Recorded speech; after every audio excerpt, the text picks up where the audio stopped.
Good afternoon. In the last class we are discussing the pollination and the transfer of pollen grain from anther to stigma, and we have seen there are different types of pollination.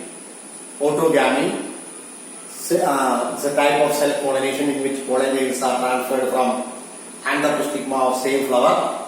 Second type of pollination is called geitonogamy, that is the pollination between neighboring flowers, it's called geitonogamy. Pollen grains are transferred from one flower to another flower of the same plant. This is also a type of self-pollination. Then comes the third type called allogamy or xenogamy or cross-pollination, in which pollen grains are transferred from one plant to another plant of the same flower. That is called cross-pollination.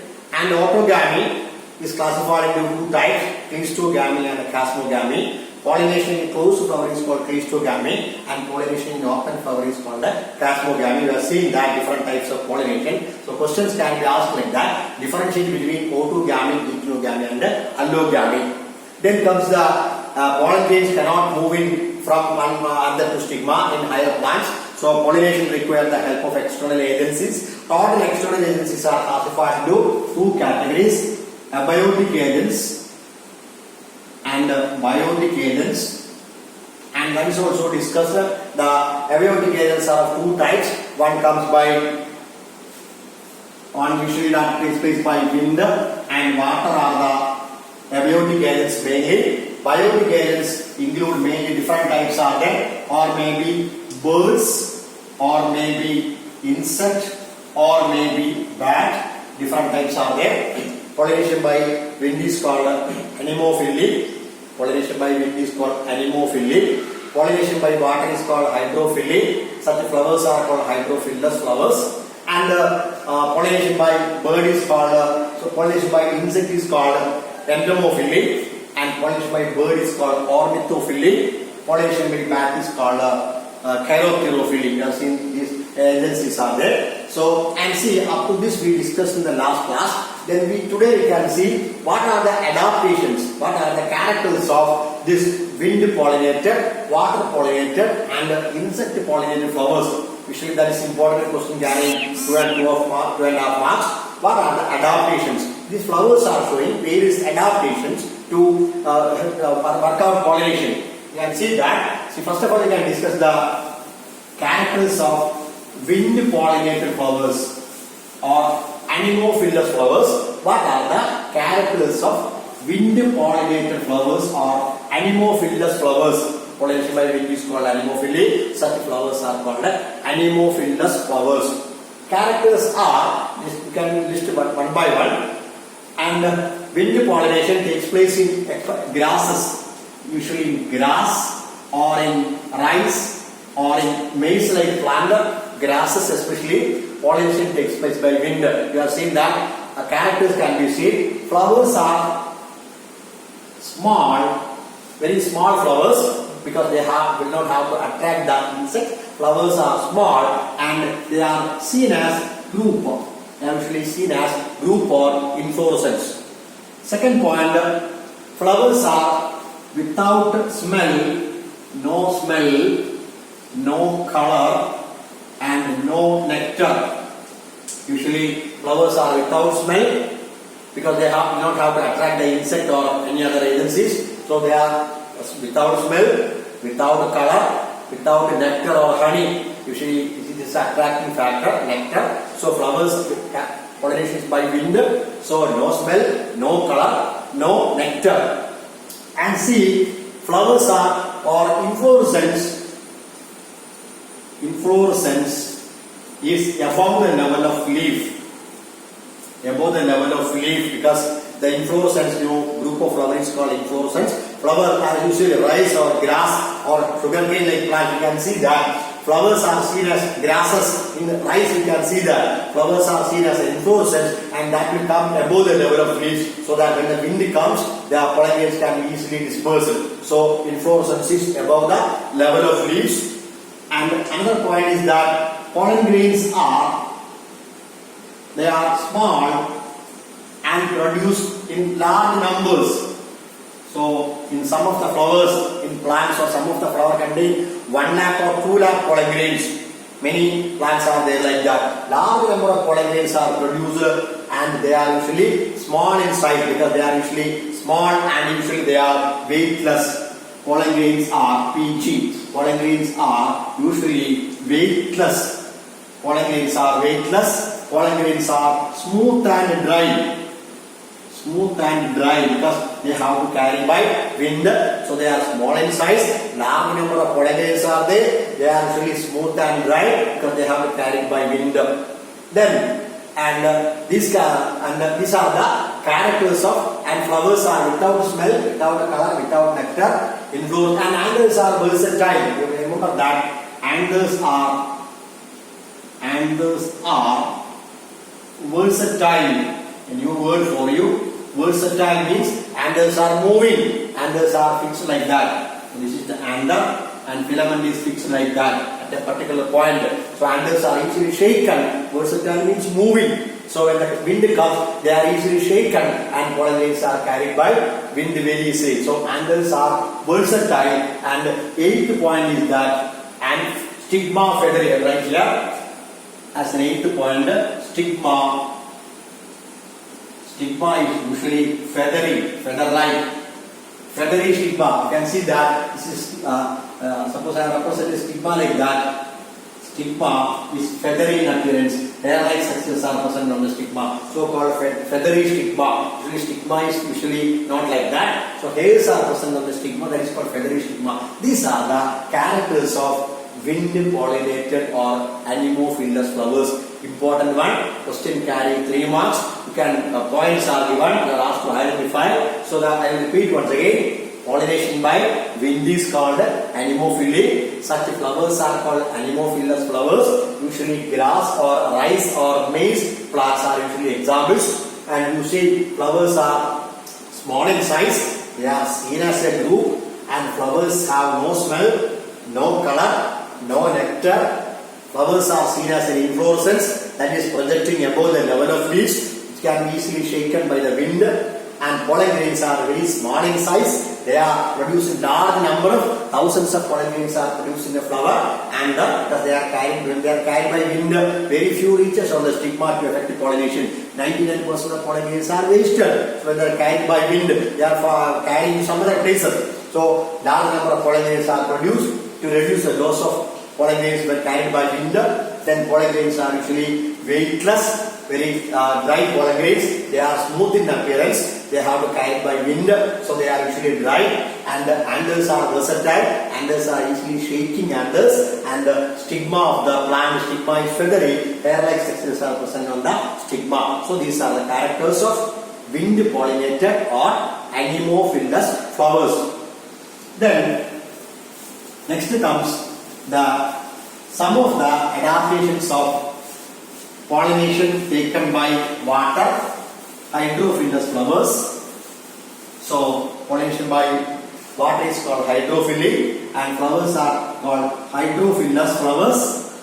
Hydrophilous flowers in which pollination takes place in water is called hydrophilous flower. Example, very important examples are very important here. The best example is Vallisneria. It's a common aquatic plant, or Zostera or Ceratophyllum. Numerous plants are there. Aquatic plants are there. In such plants, pollination takes place by the agency of water because they are living in pond or river. So examples are given, and the characters are very similar to that because flowers are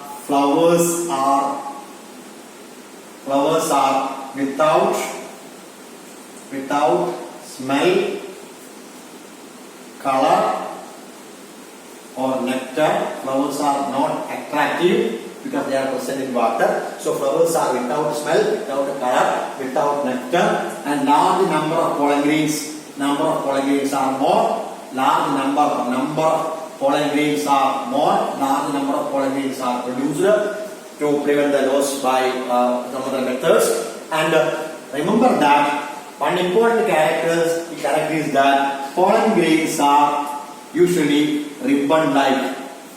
Ribbon-like pollen grains are present in Vallisneria. Pollen grains are like this, not round pollen grains. Pollen grains are usually ribbon-like pollen grains to easily move in water and effective fertilization. So pollen grains are not round in shape. In some plants like Zostera, the pollen grains are ribbon-like. This is the third point is important. So these are the common characters. Flowers are without smell, without color, without nectar. Large number of pollen grains. Pollen grains are weightless. You can add one more point. Pollen grains are weightless. They have to carry by wind. And pollen grains are ribbon-like in appearance, and the plants like Zostera. So this is not so important. So characters of hydrophilous flower in which pollination takes place by water. Then comes the another important one. Biotic agencies. We will go to the biotic agencies and have more common characters, and of that pollination by insect pollinated flowers are more important. The insect pollinated flowers are called entomophilous flowers. Entomophilous flowers.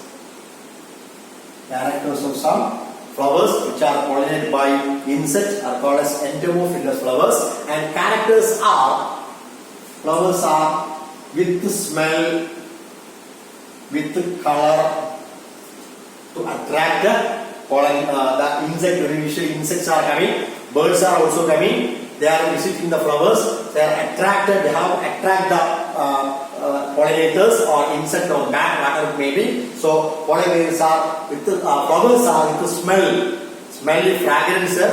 Smell is there, then color is there. There will be bright color to attract the agencies like that for pollination. And they are with the nectar. They produce large amount of honey or nectar. As a reward to the pollinating birds or insects, they provide the honey, and as a reward for pollination, the plants are with the flowers are with a large amount of honey or nectar is produced.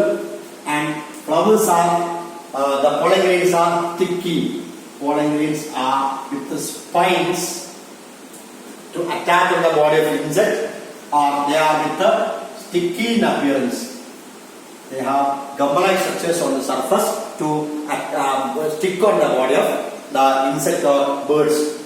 Then another point is that the large number of pollen grains are there. Large number of pollen grains are produced. Large number of pollen grains are produced, and some of the flowers provide landing place for insect. See, landing place is provided for insect. You have seen that in some of the plants, the flowers are like this. Flowers will come like that, but one of the petal may be like this. See, in some of the plants, in orchid-like plants, the petal will resemble like that. One petal will curve like that, and it will provide that it is a landing place for insect, because the insects have to come and sit here and have to suck the honey. So for that purpose, some of the flowers, as in orchids, they are provided landing place for insects. So these are the characters of entomophilous flowers, in which pollination is carried out by insect or birds, also having same character. Or in such flowers are with the smell. They have bright color is there to attract the pollinators. They provide nectar. They produce large amount of honey to attract the pollinators for pollination. Then pollen grains are spines or hook on the body or sticky in appearance to attach on the body of insect or birds. Large number of pollen grains are produced. Some of the produce landing place for insect. So these are the characters of flowers which are pollinated by insect or bird having same character. So if the flowers are small, they are seen as inflorescence. See, the flowers are very small. As in Ixora or some other plants, flowers are very small in size. So the pollinators cannot identify. So usually the flowers are, if small, usually flowers are large in size to attract the insect or birds. But if the flowers are small by origin, they are seen as a group or inflorescence which are projecting above the leaves. So the flowers can be identified by the pollinators. So these are the characters. So as a reward of pollination, the insects or the flowers are giving honey, or some of the most of the insects are using this pollen grains as a food. So like that, they provide food and nectar for the pollinators. This is the characters of insect pollinated flowers, entomophilous flowers. Bird pollination also have same character. Usually that in the morning time, small flowers, birds like hummingbirds will come in the flowers and doing the pollination. So small flowers are there, insects are the visiting the flowers. So the insect pollination and bird pollination, ornithophilia, same character.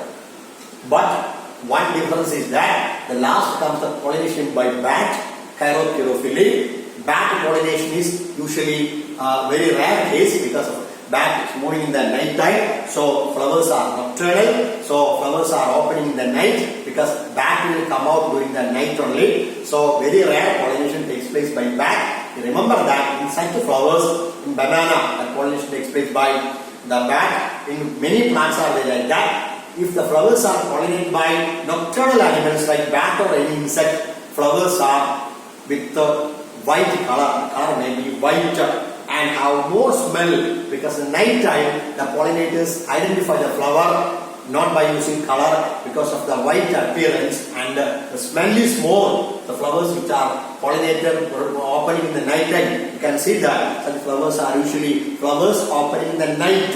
We call it as nocturnal flowers, have white in appearance and have more smell compared to the flowers opening in the daytime. So remember that these two are important. Pollination by wind pollinated flowers and insect pollinated flowers are having lot of characters. So you remember the characters are there, and this is from this part pollinating agents. This part questions will come. A question will carry 3 marks and having 6 points will come. So remember characters are there. Then you see the notebook. Characters are given very detailed in the notebook.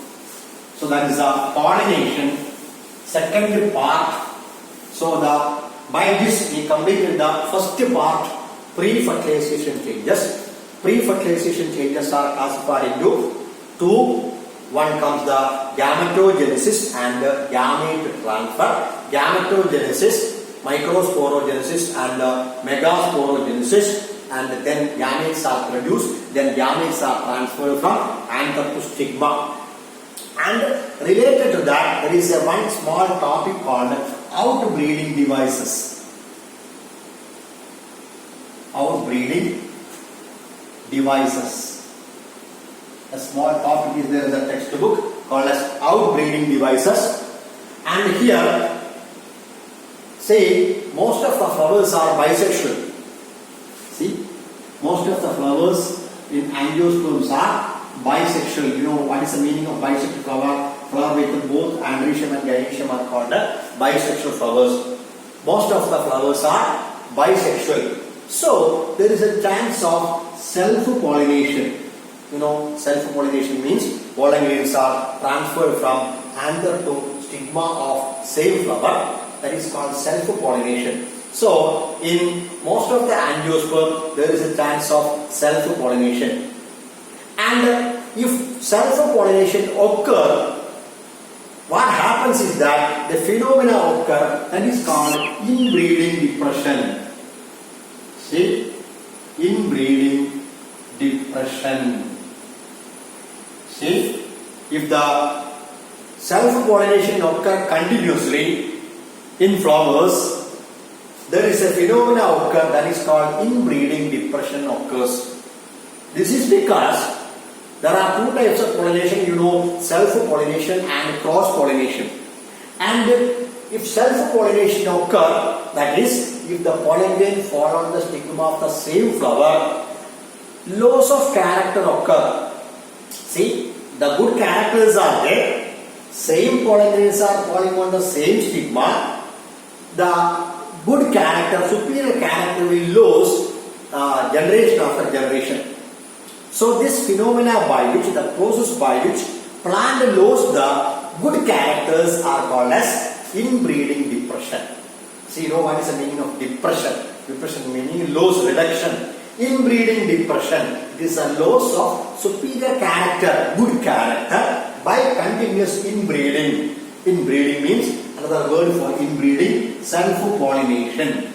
If continuous self-pollination occurs, the good characters of the plant may lose. that loss of superior character by continuous depression is called inbreeding depression takes place. So continuous self-pollination results in the loss of superior character of the plant. So in nature itself, plants are showing various adaptations to overcome inbreeding depression. So what happens is that if superior character is lost continuously, plant cannot survive. When the continuously during the course of evolution, plant cannot survive. So in the nature itself, there are certain adaptations to prevent the loss of superior character or inbreeding depression. And this methods by which plants are preventing self-pollination is called outbreeding devices. You may remember the term inbreeding and outbreeding. Inbreeding means self-pollination. Outbreeding can be called as cross-pollination. Cross-pollination means crossing between two plants. So as far as plants are considered, plant require cross-pollination.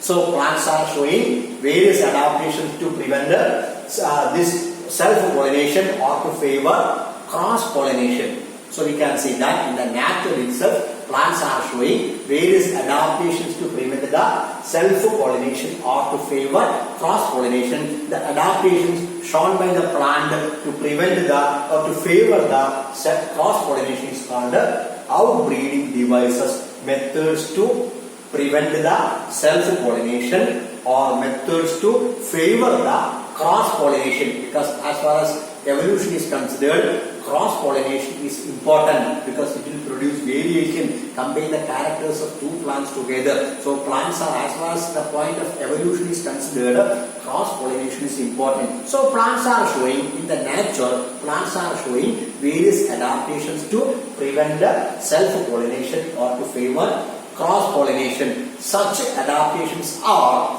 4 points are listed in the textbook. First of all, production of unisexual flowers. Production of unisexual flowers. Production of unisexual flowers. For production of unisexual flowers.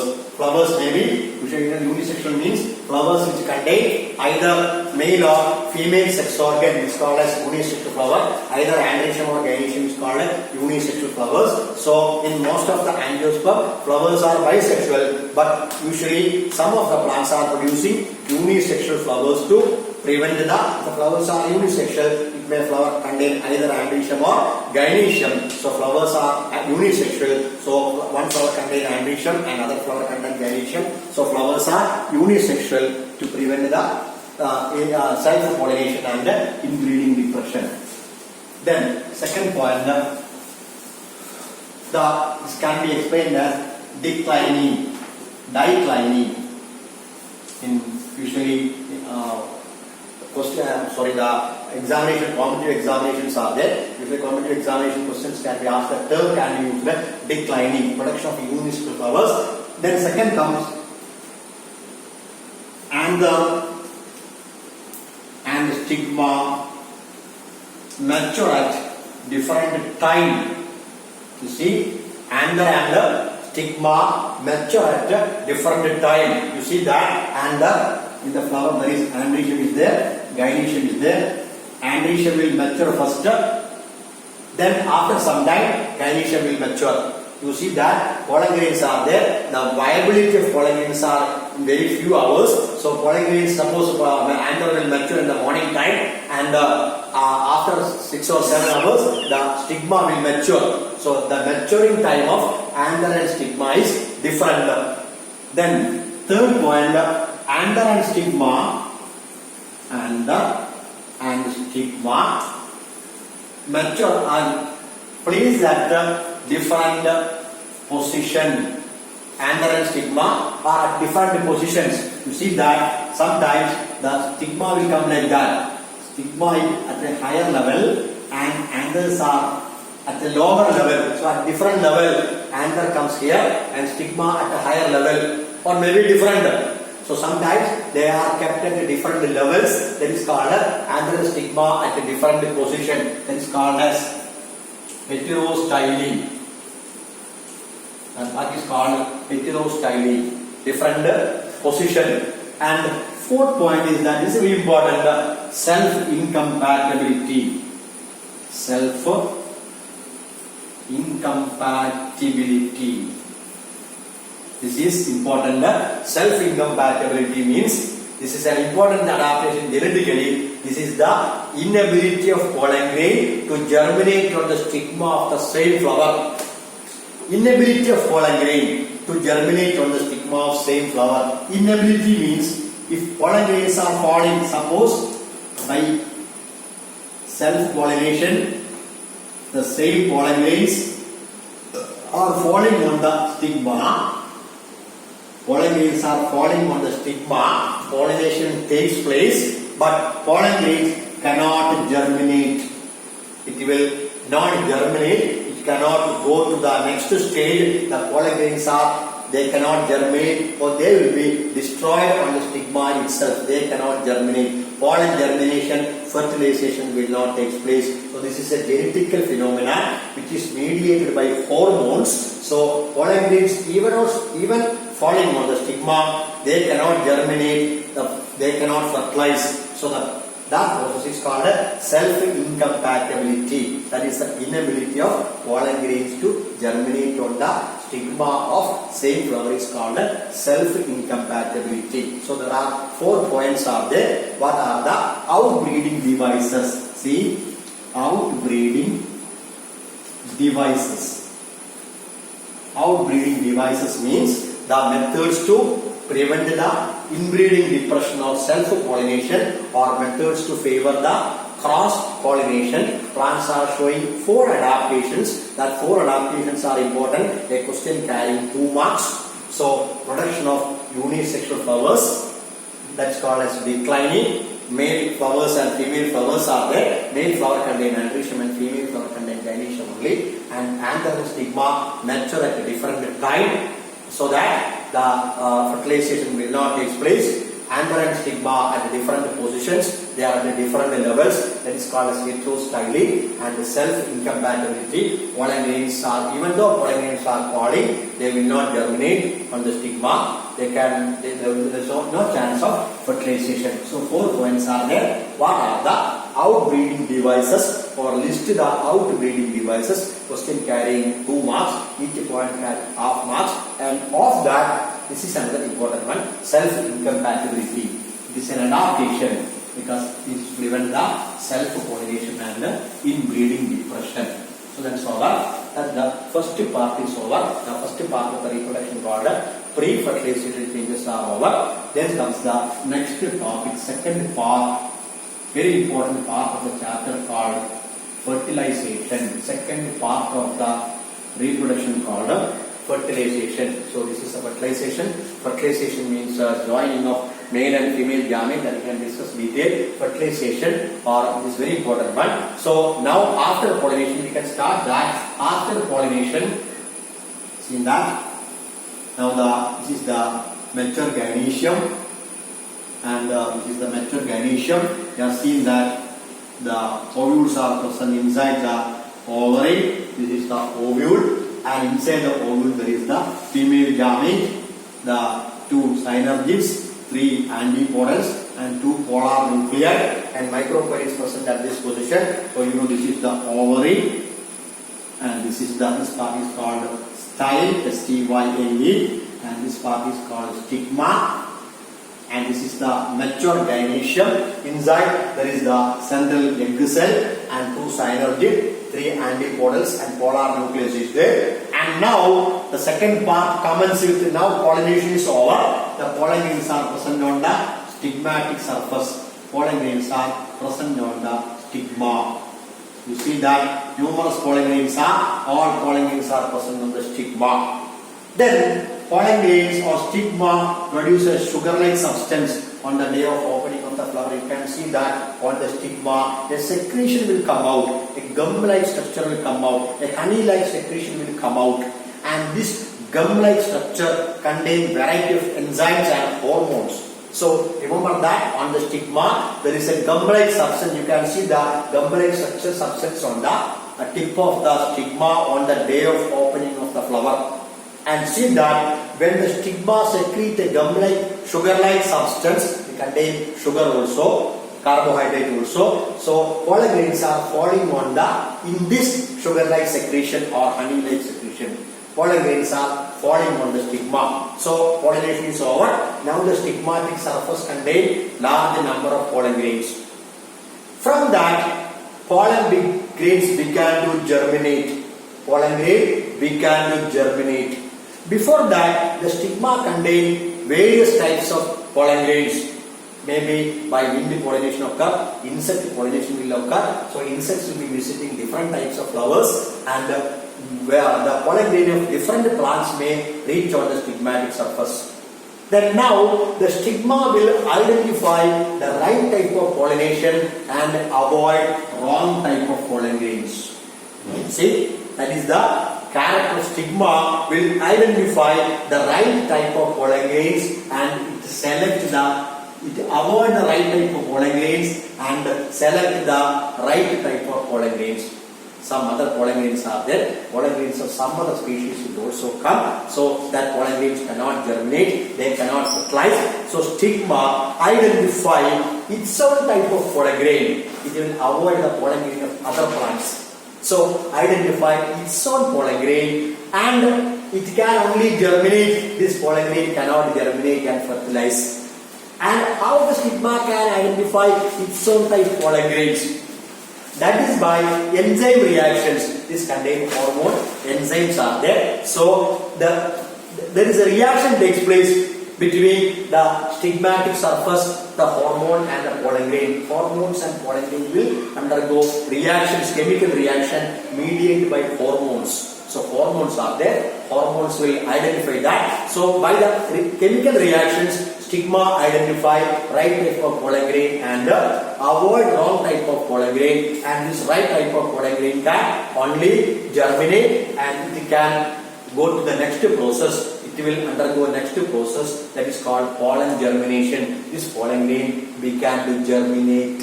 It will undergo pollen germination, and after pollen germination, the pollen grains are the pollen tube will reach here and undergo fertilization. That how the pollen grain germinates, how the fertilization takes place, we can see in the next class. And so I rise once again what things are called today. We discuss about the characters of wind-pollinated flowers, characters, anemophilous, hydrophilous characters, flowers are explained, insect-pollinated flowers characters are explained.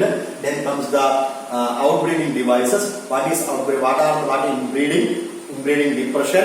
What are the list the characters for outbreeding devices? And we start with the part of fertilization. Pollen grains are now on the stigma. In the next class, we can see how the pollen germination and fertilization takes place. I will send the note later on, and please try to write the notes before starting the next class. I will give the notes today itself and write the notes, and at the